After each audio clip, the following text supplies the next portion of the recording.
Union. They tell me how many of those numbers are actually enrolled in Phoenix Union.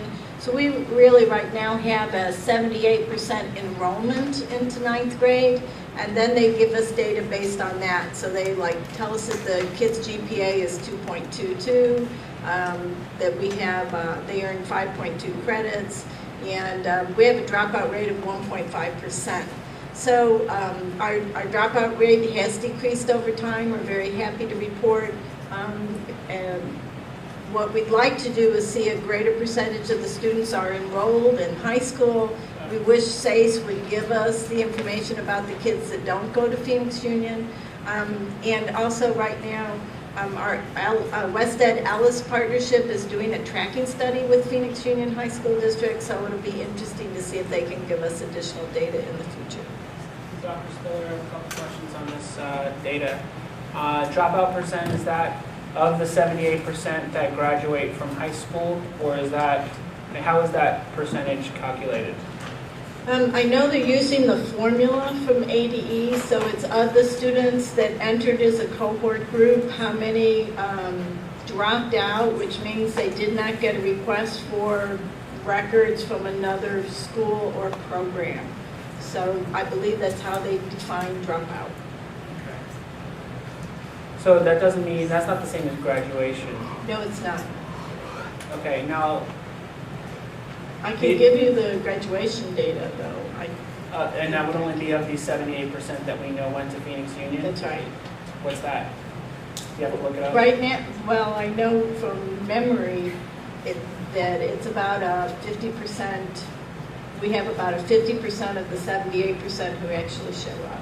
It has been in the past, so I would want to confirm that data, and I'll be happy to put it in your board packet for I next time. appreciate that. The other 22%, do we have any idea if these students went to charters, Scottsdale Union, Glendale Union, anything like that? 2 years ago, or could have been 3 years ago, when I saw that we had a low percent, well, we had, like 70, I think at the time I was looking at it, we had an 80% enrollment rate at Phoenix Union. So I asked the 8th grade teachers at all the site to call up the kids and ask them where they were. And we actually located about 10% of the kids were at a charter school or at Scottsdale or Sunny Slope. They go there for some reason. It's pretty far. And Tempe was another high school district that they went to. But we didn't find, and then we found out maybe 5% of the kids actually reported on the phone that they had dropped out. So we have a significant dropout rate from 8th grade to 9th grade that we're concerned about. Not good. Yeah. Now, do we have any other data that we request from Phoenix Union that along the lines of the kids that we're sending them are prepared from day one to succeed when they start grade 9?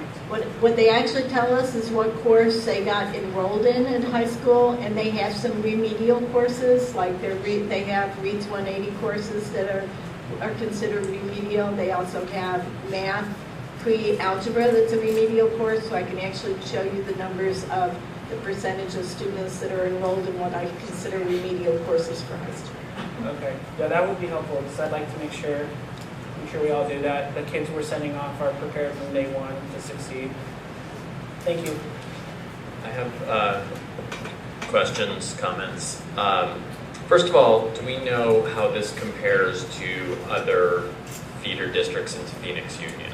Oh, I don't have that data, but I might be able to get it. Do we know, even if we couldn't get it broken down by all the different feeder districts, I'd be interested in seeing how our students compare to Phoenix Union's students overall, wherever else they get it. Well, the funny thing about that is, I'm not sure Phoenix Union will give me the data, even though they calculate it, because I'm not a feeder district. I mean, I'm asking for another feeder district. You know what I mean? But it would be But interesting, yeah, again, that is interesting, but it would just be, yeah, Creighton, how do we, without knowing what it is for any given district or embarrassing anyone, I think it would be interesting to see how we compare to everyone else. On a listserv, I did ask unified districts, because I was interested in the unified districts have a better enrollment rate from 8th grade to 9th grade, and I actually got conflicting results from that query, but that was 3 years ago. I could rephrase it and see if I got a better result. The other thing that just sort of strikes me is the percentage difference is greater than I would have thought in the percentage that go on to PUHSD. For each of the sites? For each of the sites, and I noticed that the lowest seems are Gateway, Papago, and they're actually lower than Squaw Peak, but this was when Squaw Peak still had an 8th grade. Well, Monte Vista didn't have an 8th grade, so. But actually, I looked at that data, and when we queried the kids of where you were, we actually found that Papago kids and Gateways were going to that Gateway charter school that was in Gateway Community College. And also, Wilson has a charter school. We actually had quite a few children going to that Wilson charter school. So, yeah, they were it's sort of location. Papago actually goes to Arcadia, which is understandable. It's really quite close. So it was interesting when we did that. Okay, thanks. Squaw Peak definitely has a large number of students going to, say, Brophy or Xavier, and St. Mary's takes a significant number of students. So that completed the data on our Creighton School District Continuous Improvement Plan.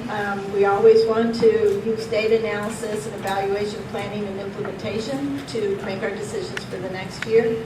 And so now it's the site's turn to report on their site scores.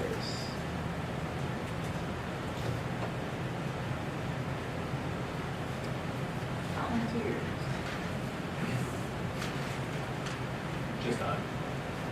Just very briefly, because I think Dr. Spiller did a very comprehensive job of looking at the district as a whole and the individual sites.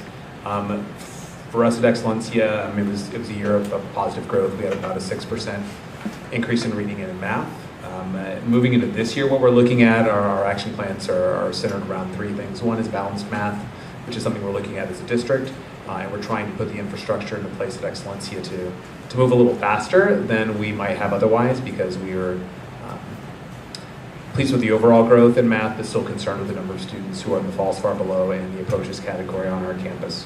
Also, we've done quite a bit more work than we typically have around Ames analysis from last year, including looking at the specific strands and concepts and really asking teams to do some self-diagnosis, some goal setting, and then we're going to be coaching and monitoring our grade levels around those specific strands and concepts where they were challenged last year. And then very specifically at Excellencia, at least this year, we really have, as the partnership with West Ed is really starting to focus more on sustainability, we are provided a lot more opportunity to create our own professional development plan on our campus, and that's very beneficial to us at Excellencia. We have 14 new teachers on our campus, and they are all classroom teachers, so there are no special education interventionists, special areas. They're all people who are in charge of the reading and math and the core learning for every child every day.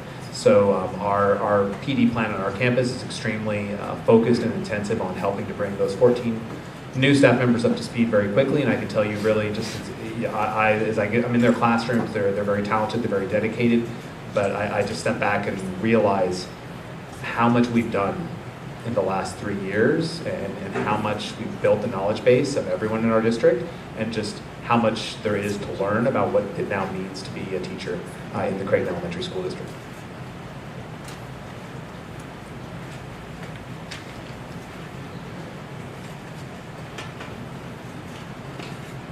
We going around in a circle? What are we doing? I know you got to see all that sexy data just recently, so we'll kind of move on to just touching on what Damon said. And part of our site plan is really focusing on the reteach and enrich in mathematics. It seemed to work really well with language arts last year.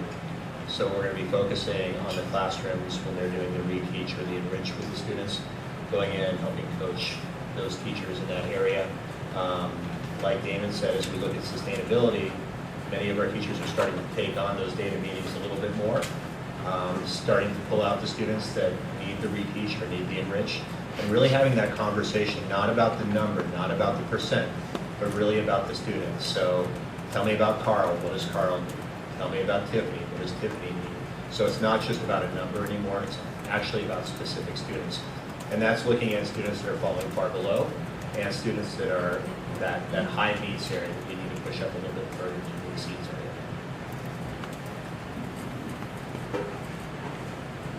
Back in this year, I'm sorry, did I jump in? We're talking, we've had, as you know, are aware with our data, we've had some strong growth in a lot of areas that we're very proud of, particularly in reading with our upper grade students, 5th, 6th, 7th grade came in very strong.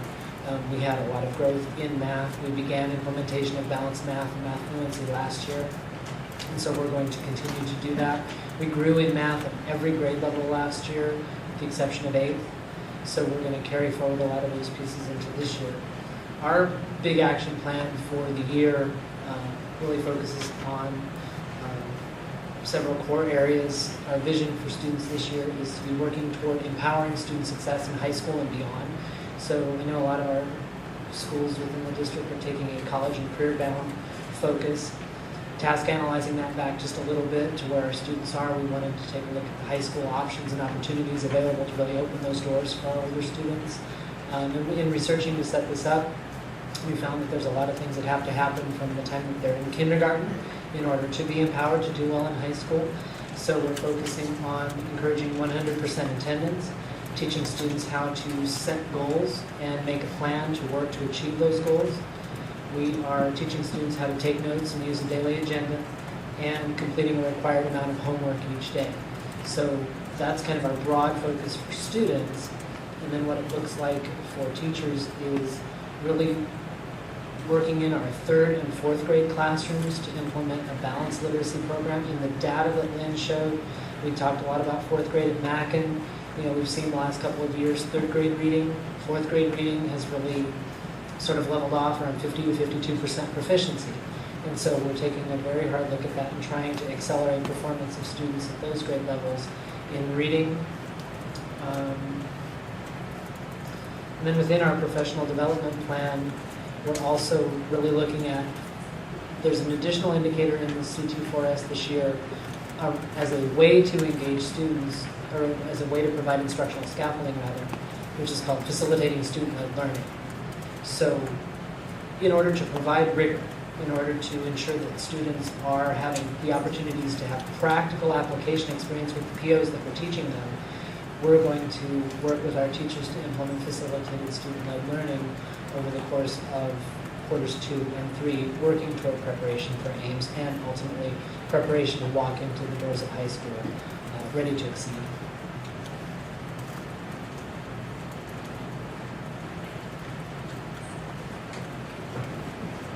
At Loma Lindo, similar to the other schools, we've seen some growth in most of our areas with identifying a couple areas that we need some additional support.